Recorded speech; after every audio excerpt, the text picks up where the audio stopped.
Lincoln, Montana, April 1996. Deep in the wilderness, surrounded by federal agents, sits a 12-foot cabin. Inside, Theodore John Kaczynski, America's most wanted man, has no idea his world is about to end. For 17 years, he's terrorized the nation from this remote shack. No electricity, no running water, just books, bombs, and a burning hatred for modern society. He's killed 3 people, injured 23 others. His mail bombs have spread fear across America, making people terrified to open packages or board planes. The FBI has spent $50 million hunting him. It's the longest, most expensive manhunt in Bureau history. They've chased thousands of dead ends, interviewed countless suspects, built massive task forces, and still they couldn't find him. He's outsmarted every investigator, every profiler, every technology they threw at him. All from this primitive cabin in the woods. But today, April 3rd, 1996, that changes. Not because the FBI finally cracked the case through brilliant detective work, but because his own brother turned him in.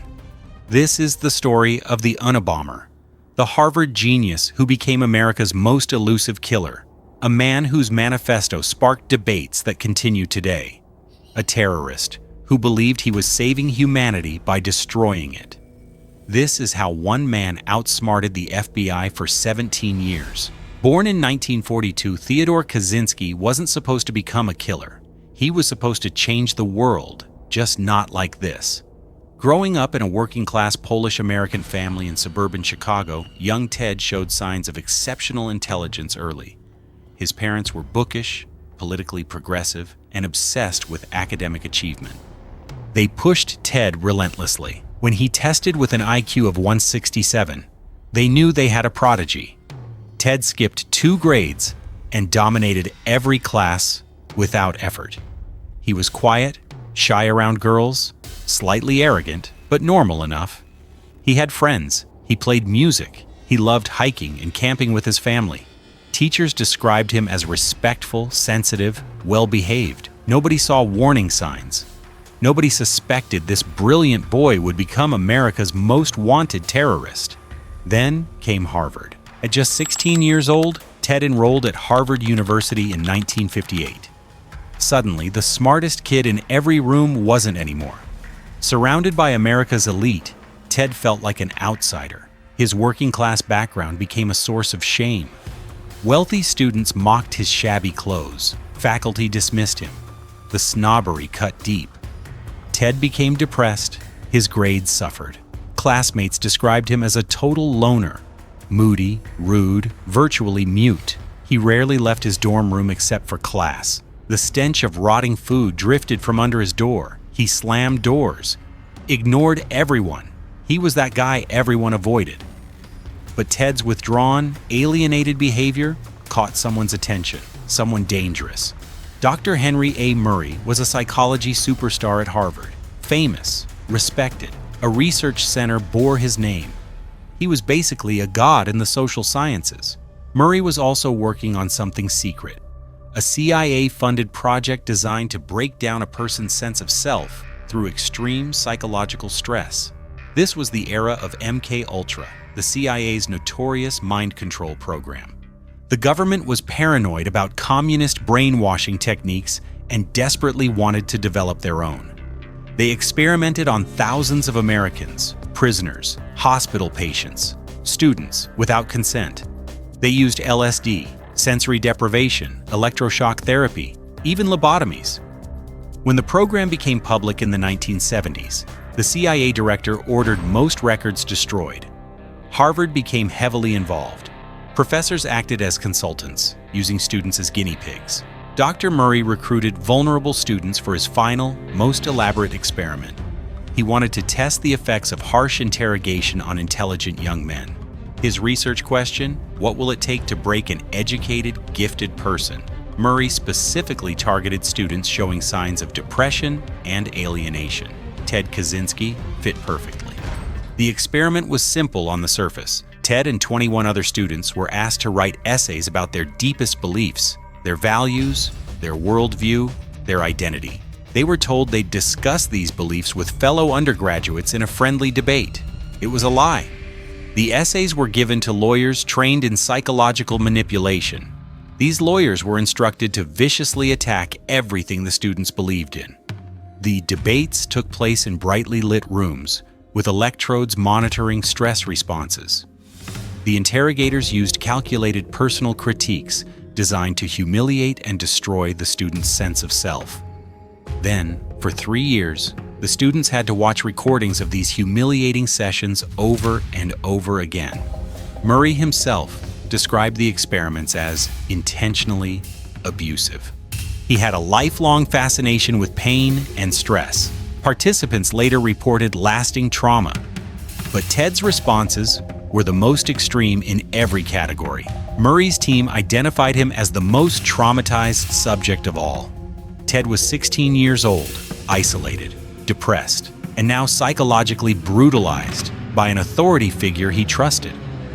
Some psychologists believe these experiments triggered or aggravated latent mental illness.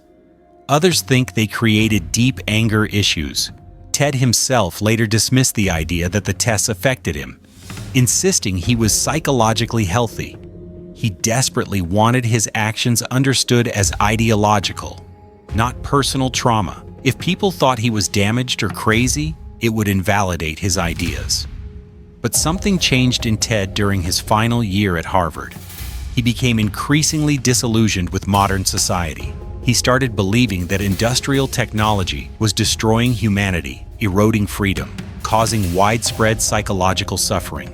Anyone advancing technology, scientists, engineers, business people, became the enemy in his mind. Ted graduated Harvard and earned his PhD in mathematics at the University of Michigan. He was brilliant, publishing groundbreaking papers. At 25, he became the youngest professor ever hired at UC Berkeley. Then, without warning, he resigned. He told his family he was done teaching future engineers who would advance the industrial system and destroy the planet.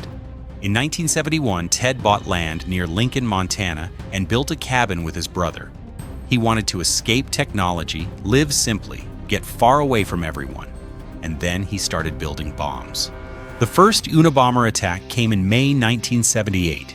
A package addressed to a professor at Northwestern University was found in a parking lot and returned to the sender. When he opened it, the bomb exploded, causing minor injuries. Over the next 2 years, bombs targeted university professors, graduate students, and airline employees. The explosives were primitive but meticulously crafted. Enclosed in beautiful handmade wooden boxes, no fingerprints, no hair, no fibers, no DNA. The bomber was extraordinarily careful. In 1979, a bomb placed in the cargo hold of American Airlines Flight 444 from Chicago to Washington, D.C. began smoking mid-flight. The pilot made an emergency landing. If the bomb had fully detonated, it would have killed everyone on board. The FBI created a task force and assigned the case the codename Unabomber for university and airline bomber. The perpetrator became known as the Unabomber. By the mid-1980s, the Unabomber had struck multiple times. His bombs killed one person and injured over a dozen. There were no eyewitnesses, no clear motive, no patterns connecting the victims. The FBI had virtually nothing to work with. Then, in 1987, came a breakthrough. A witness spotted the Unabomber planting a bomb outside a Salt Lake City computer store. She described a man in a gray hoodie, sunglasses, and a mustache. The FBI created a now famous sketch and distributed it nationwide. The bombings immediately stopped. For 6 years, silence. The FBI assumed the Unabomber saw the sketch and went into hiding, but they were wrong. In his cabin, Ted wasn't hiding. He was perfecting his craft. The next bombs would be far more lethal. In 1993, the Unabomber returned. He sent bombs to a computer science professor at Yale and a geneticist at the University of California. Both were severely injured. Shortly after, the New York Times received a typewritten letter claiming responsibility and promising more attacks. In 1994 and 1995, 2 more bombs killed an advertising executive and a timber industry lobbyist. The explosives had become devastatingly sophisticated. Then, in 1995, The Unabomber made an unprecedented demand. He sent letters to the New York Times and Washington Post. Publish his 35,000-word manifesto. Or more, people would die. He promised to stop killing if they complied. The FBI faced an impossible decision. Their policy was never to negotiate with terrorists. But they desperately needed a break in the case. Publishing might give them one. If the public read the manifesto, maybe someone would recognize the writer's style, his ideas, his arguments. On September 19, 1995, the Washington Post published the manifesto in full. It opened with a now iconic line: "The Industrial Revolution and its consequences have been a disaster for the human race." The manifesto argued that technological progress since the Industrial Revolution had destroyed human freedom and psychological well-being. It blamed technology for environmental devastation and widespread suffering. It called for the complete dismantling of industrial society. Across America, people lined up to buy newspapers. Everyone wanted to read what the Unabomber had to say. Some found his arguments compelling. Time magazine wrote, "There's a little bit of the Unabomber in most of us." But buried within the manifesto was something the Unabomber didn't intend: a self-portrait. David Kaczynski hadn't spoken to his brother Ted in years. Growing up, they'd been close despite the 7-year age gap. They shared philosophical debates by mail, discussing technology's impact on humanity. David also worried about environmental destruction. He'd even lived off-grid in a cabin for a while. But David wasn't a killer. When the Unabomber's attacks escalated, David's wife Linda, a philosophy professor, started having suspicions. Some of the bombing dates coincided with Ted's travels. Ted had always been fascinated with explosives. He was an expert carpenter, and he'd cut off contact with the family years ago. David refused to believe it. Ted would never kill anyone. As a kid, Ted cried at the thought of animals being hurt. But when the manifesto was published, Linda insisted David read it. He didn't want to. He was afraid. When he finally did, his jaw dropped from the first line. The ideas sounded exactly like Ted's. The word choices, the logical arguments, the obsession with technology, everything. David compared the manifesto to old letters from Ted. The similarities were undeniable. April 3, 1996. FBI agents surrounded Ted's cabin in Montana. They'd been investigating quietly, interviewing locals, gathering evidence. They had linguistic analysis comparing the manifesto to Ted's letters. But they needed more. Physical evidence linking him to the bombs. The plan was simple: lure Ted out of the cabin, then search inside before he could destroy evidence or trigger explosives. When someone knocked claiming to be a land surveyor, Ted opened the door. He had no idea federal agents were watching. He was covered head to toe in aluminum dust from rasping blocks to make bomb powder. He was rail thin from poor hunting that season. His hair was wild. His clothes were rotting off his body. The FBI swooped in. Inside the cabin, they found everything. Detailed journals, 40,000 pages written mostly in code. The code was more complex than anything the KGB used during the Cold War. But Ted had left the code key in the cabin. Without it, the FBI would never have cracked his confessions. They found a completed bomb under his bed, ready to mail to an aerospace company in Dallas. They found bomb-making materials, disguises, fake IDs, and most damning, the original typewriter used to write the manifesto. Ted didn't deny anything. He'd written the journals partially to prove he wasn't insane. He wanted his crimes understood as ideological acts, not the product of mental illness. His family and defense team tried desperately to argue he was mentally ill, hoping to avoid the death penalty. Ted fought them. He tried to fire his lawyers and defend himself. He would rather die than be declared insane. In 1998, Ted pleaded guilty to avoid trial. He was sentenced to life in prison without possibility of parole. In prison, Ted never stopped writing. He published books. He corresponded with journalists and admirers. He finally made human connections. He struck up a friendship with Timothy McVeigh, the Oklahoma City bomber who killed 168 people. They found they had similar anti-government views. For the first time in his life, Ted experienced romance. Dozens of women wrote him letters. One, a schoolteacher he called his lady love, captured his heart. They spent thousands of hours talking through mail and visiting booths. He composed classical music for her before she died of cancer. Ted also developed cancer. On June 10, 2023, at age 81, he died by suicide in his prison cell. The Unabomber case remains the most expensive investigation in FBI history. It cost over $50 million and consumed nearly 2 decades. The FBI never found him through detective work. His brother turned him in. Ted Kaczynski's manifesto continues to fascinate and inspire. Some of his observations about technology were prescient. From teenagers on TikTok half-ironically praising Uncle Ted, to extremists like Anders Breivik quoting the manifesto extensively. But anyone tempted to romanticize Kaczynski should read his personal diaries. They reveal the truth the manifesto hides. Ted took pleasure in killing. He fantasized about murdering his neighbors, including a toddler, just because they annoyed him.